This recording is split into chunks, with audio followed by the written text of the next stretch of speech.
You're watching the Flourishing Introvert Show. If you're an introvert with more to offer and are looking for ways to play to your strengths authentically, you're in the right place. With up to 50% of any population identifying as an introvert, if you're not one, you'll know one, but you may not understand what makes them tick. Watching this show will help you to build that understanding and consequently build better business and personal relationships. Many people don't find out until their mid-years that what makes them different is their introversion.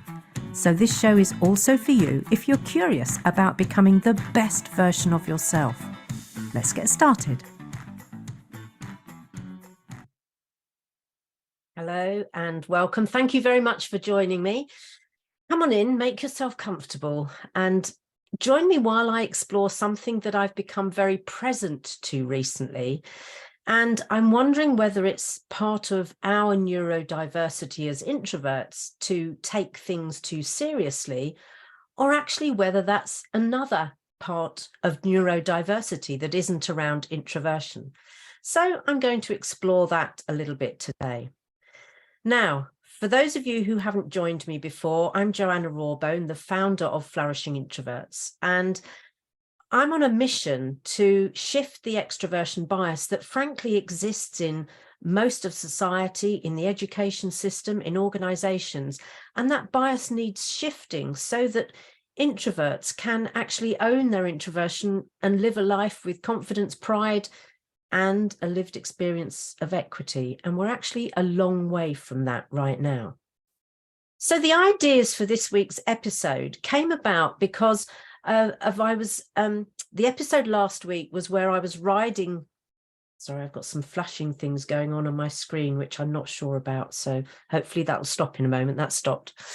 It came about because last week's show was about riding the peaks and valleys of life. And for me, that's something I take very seriously, in that I honestly don't think that I can expect life to be plain sailing, that I can't expect there to be any ups and downs. So that's, for me, part of what I experience in life as an introvert. But it happened to be coupled with a response that came in from somebody about that very thing, coupled with my own bout of impatience. So that's the kind of thing that led up to me starting to wonder about whether we can take things too literally. You see, I was brought up to be a good girl, partly due to the era that I was born into. I'm a child of the 50s, and partly because of my parents' value set that was very much aligned with that era, I suppose. They also happened to both be teachers of high regard. And as a child, and even as a young adult, actually, I experienced plenty of conditional love, but not much, if any, unconditional love. I knew that if I did well at school, I would get real praise and recognition and what felt like love. If I behaved beautifully, I would be appreciated and get love. But I don't remember getting love just for being who I was. Anyway, as a result of that, I developed a very strong be perfect and also a please others driver.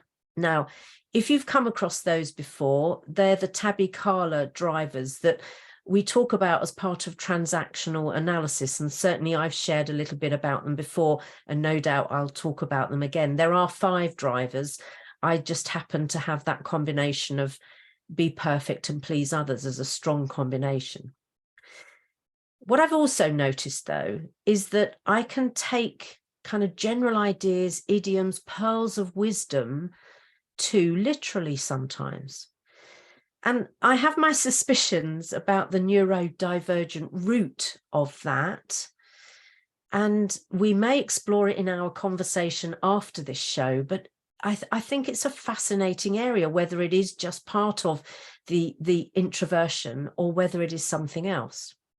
Anyway, I decided that I would do a little audit of the things that I realized that I've taken too literally in the past. And possibly on reflection, as I was doing this audit, I realized it might be in an attempt to please others. that driver, or to be liked, maybe to be seen as being perfect, that if I took these things on board and treated them as though they were a fundamental truth rather than a saying, then somehow it might win me favor. As I was doing the audit, I realized that some of them are actually quite helpful, some ridiculously unhelpful, and some are a mix. And so what I realized I need to be is really discerning when those things crop up, because believe me, they crop up in our language patterns so frequently. So let me start with the biggest one, which came out in the audit and was also part of my frustration and my impatience, I suppose. And it was the saying, all good things come to those who wait. Has that ever been said to you? Have you ever heard that? Apparently, the origins of this idiom are not entirely clear, but are often attributed to the 18th century English poet, Lady Mary Montgomery Curry. That's quite a handle to go through life with, isn't it?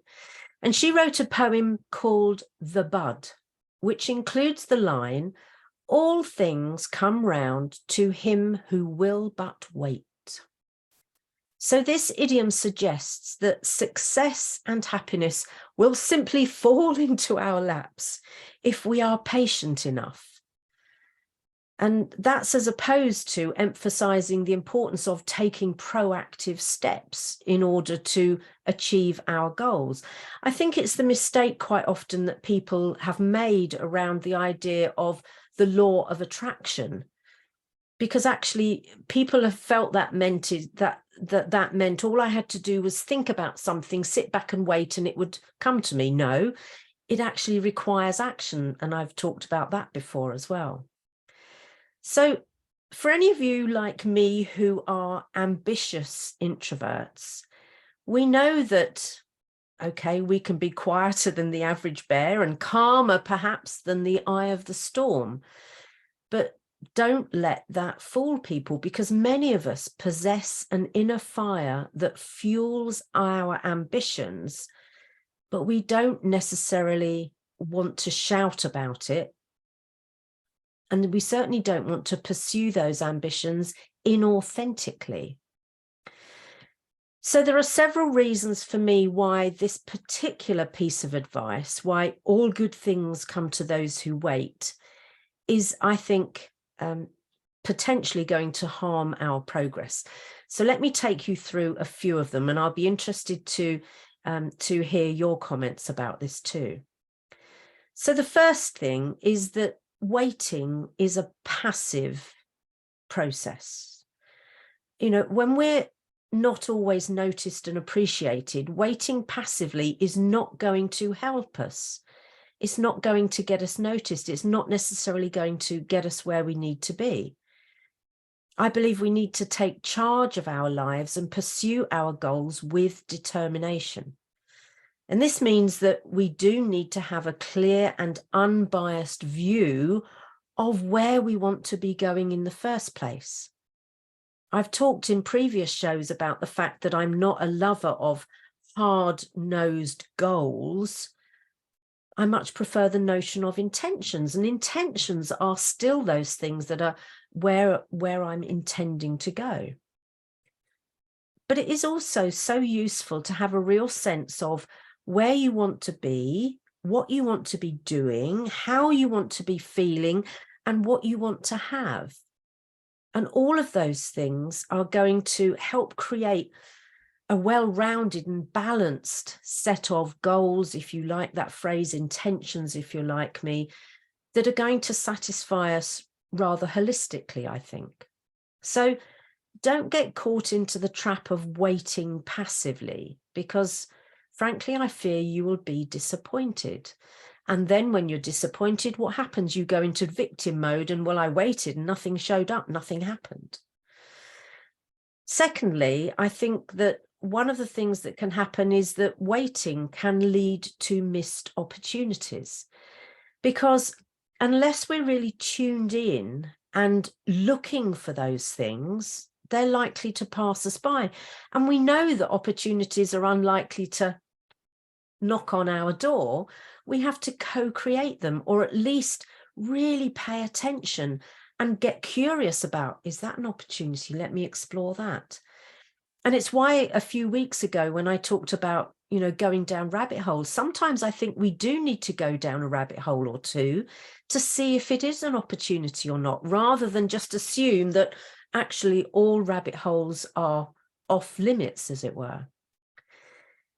Spoiler alert, though, it's hard to notice opportunities when we're intent on keeping our heads down and focusing on exactly what we're doing. Because what we need to do is look up and really notice. So that means we have to be charged in the case that there might be an opportunity. And it's why I tend to use my brilliant battery boosters a lot throughout the day, so that I'm not draining all the way through the day and then maybe not having enough charge to notice those opportunities. You see, if we're not in the driver's seat and steering towards our own destiny, then we've handed the power to somebody else. And who knows where they will take us, where they might drop us off. This can be scary because success is a result of hard work, determination, and a willingness to take risks. And I'm not talking about random or reckless risks. I'm talking about risks that align with that ultimate intention, that ultimate goal, that ultimate direction that we're heading in. So we need to make sure that we're not missing opportunities by sitting around and waiting for things to land in our laps. Thirdly, and I've experienced this fairly recently, waiting can be frustrating. And I noticed that, if I do slip back into waiting, it's all too easy for comparisonitis to kick in that moment. So when we're twiddling our thumbs and waiting and wondering what wonders are going to fall into our lap, we then notice other people, perhaps. We spot other people who might be doing better than us, and we start comparing. But of course, we're not comparing apples with apples. We're comparing apples with oranges or even potatoes, who knows? So we might look across at others and marvel at their apparent overnight success, when in actuality, we don't know how long that night has been for them.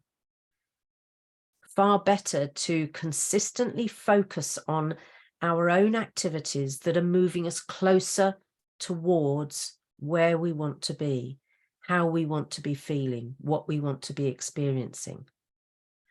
And that's when I tend to use my bullet journal to make sure that there are things, preferably daily, that I'm looking at, that I'm focused on, that are helping to broaden the exposure of flourishing introverts, that are helping me move towards where I want my whole purpose, my mission to go, in terms of really enabling those introverts to flourish authentically. And sometimes that's me undertaking some research. Sometimes it's reaching out on podcasts that I guest on, or inviting people to guest on my podcast or even this show. It might be sharing useful hints and tips to people who've previously done my questionnaire so that they stay on the flourishing path. But let me tell you what it also might be. Just today, I've been in London delivering a session called Restart, which is for over 50s who've been out of work for some time.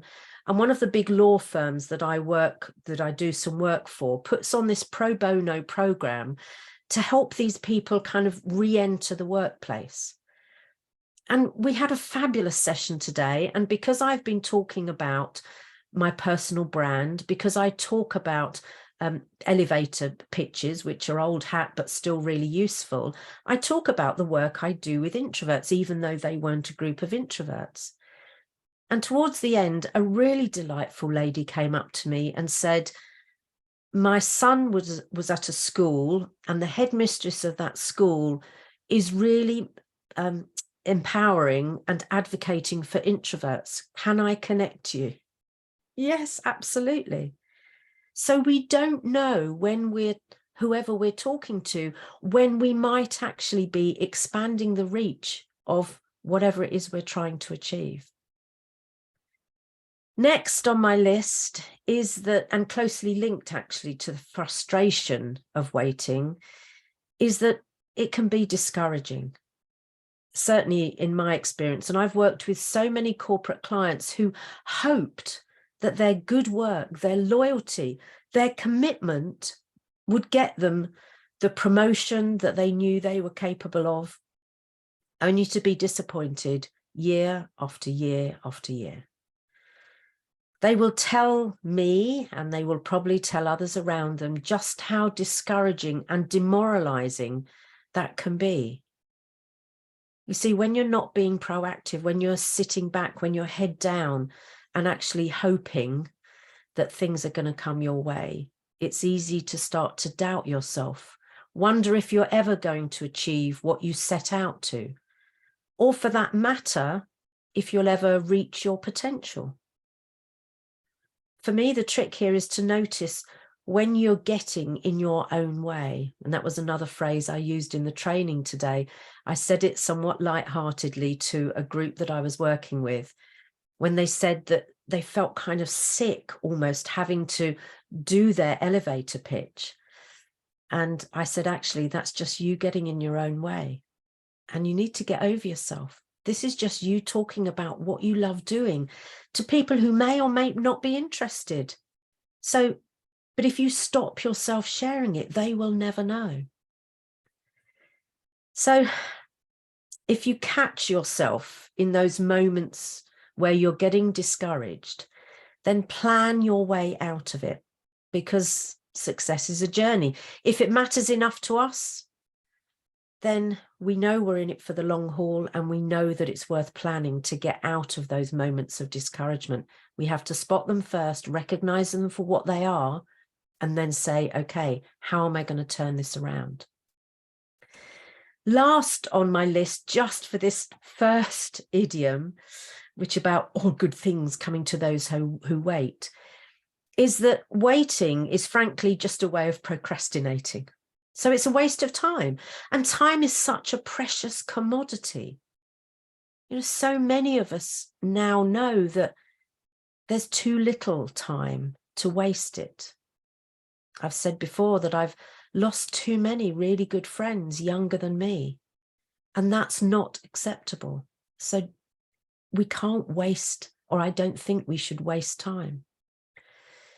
Over the last week or so, I've heard quite a few people joke about, you know, their overnight success. So people have said to them, you know, oh, you're an overnight success.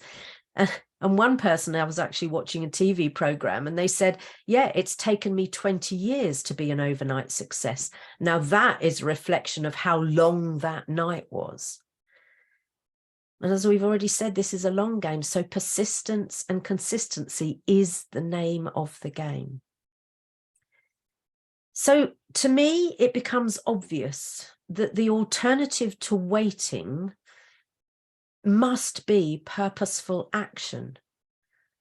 And some of you may have already noticed that there's a weird rule in life, that when we put effort and action in, results often come in from somewhere completely different. They come in from kind of, you know, a completely different area. But what we need to recognize is that the action and the effort that we put in is the catalyst for that return. This is actually known as the universal law of action.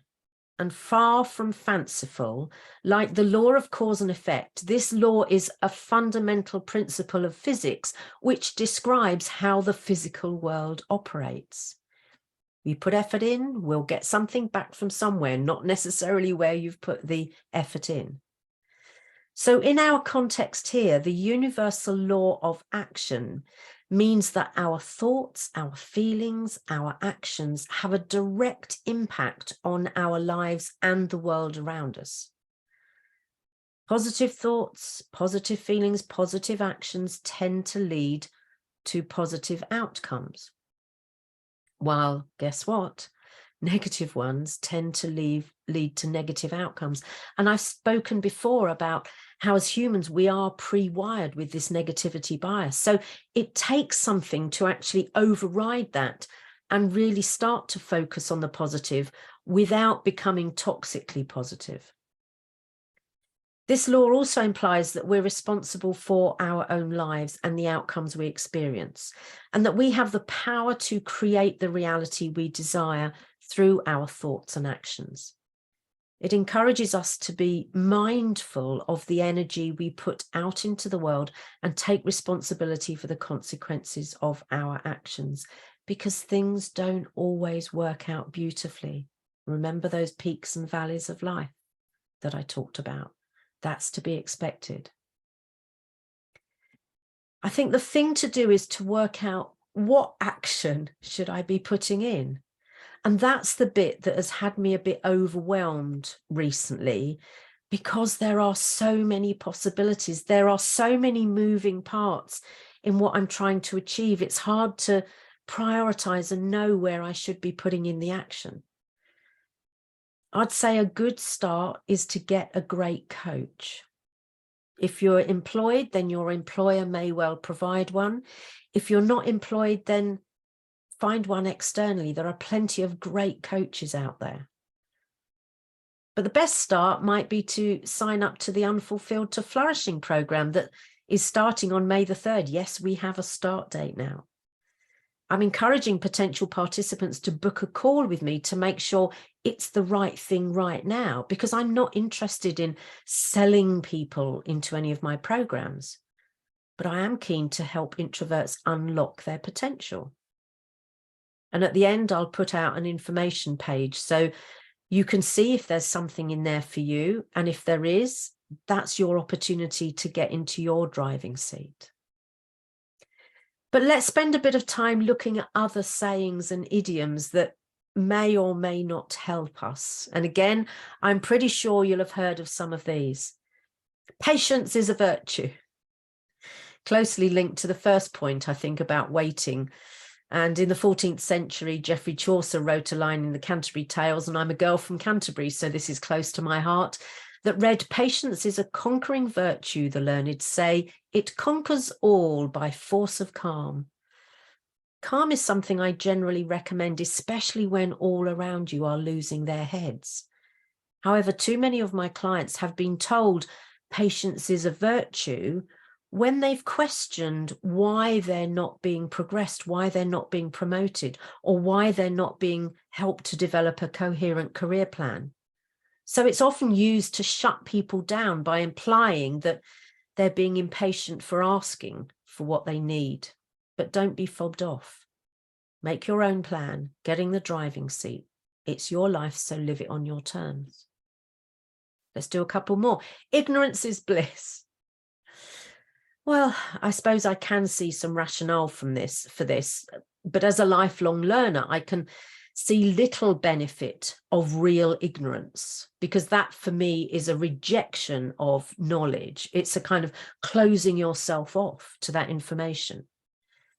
And the thing that we're talking about here is that actually, again, it comes from a very old poem that was really reflecting on the joys of youth and the burdens of knowledge and experience. But let me counter that with, as an adult, how do I make an informed choice if I'm not in the position of relevant information, of data, of facts? This idiom suggests that it's better to remain uninformed or ignorant about certain aspects of our lives. Doesn't work for me. And I encourage you not to fall into that trap either. I make it my business to update my skills and knowledge through the amount of CPD I do, the supervision I have for my coaching, because rather than rest on my laurels, or worse still, treat opinions as facts, I really want to make sure that I'm never perceived as being ignorant, because I think for me, that is the worst insult that anyone might level at me. What about everything happens for a reason? can seem another pacifying, trite comment. There may be a little wisdom here in that we don't always know the reason, but if we reflect, if we take time to see actually whether there was a reason behind what's happening, especially if I can understand what part I might have played in that. There's another one which I frankly don't believe, which is time heals all wounds. In a very biological sense, it might be true, because if I have to say, and it is a big if, the environment is right, the conditions are right, then often we do heal bodily, our wounds heal. But our internal, our emotional wounds don't often have the right environment, and they won't heal with the passing of time. There need to be other factors in play. I always suggest seeking professional help if somebody has trauma, and having just recently attended a trauma webinar so that I become trauma informed in the work I'm doing. You know, it's not always the big things that leave people with trauma. And because I always recommend someone, I've actually recommended, or my therapist of choice here is a lady called Helen Ferguson, and I'm going to give you a link to her website at the end of this show, because I believe everyone deserves the best help. So let's squeeze in one more, shall we? It is what it is, often taken negatively. And again, I can see the bit of a point of that. But it can be used to resign oneself to a situation and absolve yourself from any responsibility. And clearly, and I would say this, wouldn't I? It's preferable to encourage individuals to explore and take ownership and responsibility for their part in any circumstances, so that they can actively work to change them. What it is, though, is a reminder that we can't change the past. We can only learn from it. And if we tend to be overthinkers who are dwelling in the past, we need to recognize that actually what we need to do is nudge ourselves back into the present moment and work with where we are now. So you see, a lot of these idioms are from a different era and absolutely need taking with a pinch of salt. Can't believe I'm saying that, because there's another one. It's interesting how that slips into our language as well, isn't it? And that one, you may or may not know, is based back in Roman history. And I think it was Pliny the Elder who talked about the fact that salt was used as an ancient antidote to poison. So a grain of salt would help neutralize the poison and lessen its harmful effects. So when you take things with a grain of, or with a pinch of salt, you're actually lessening any negativity or any harmful effects. And nowadays we use it to remind people not to blindly accept information, or in my case, not to take things too literally, but to think really hard and give careful consideration, look for the evidence. And it's another reason for me why we need to stay curious and be discerning. So, what does your discerning mind need now in order to move your life forward?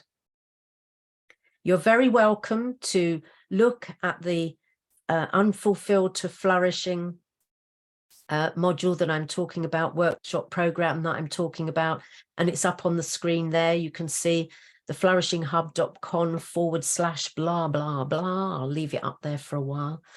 It'll also be on my website fairly soon. But what you've got there are a number of different ways that you can find out more about what I do, how to work with me.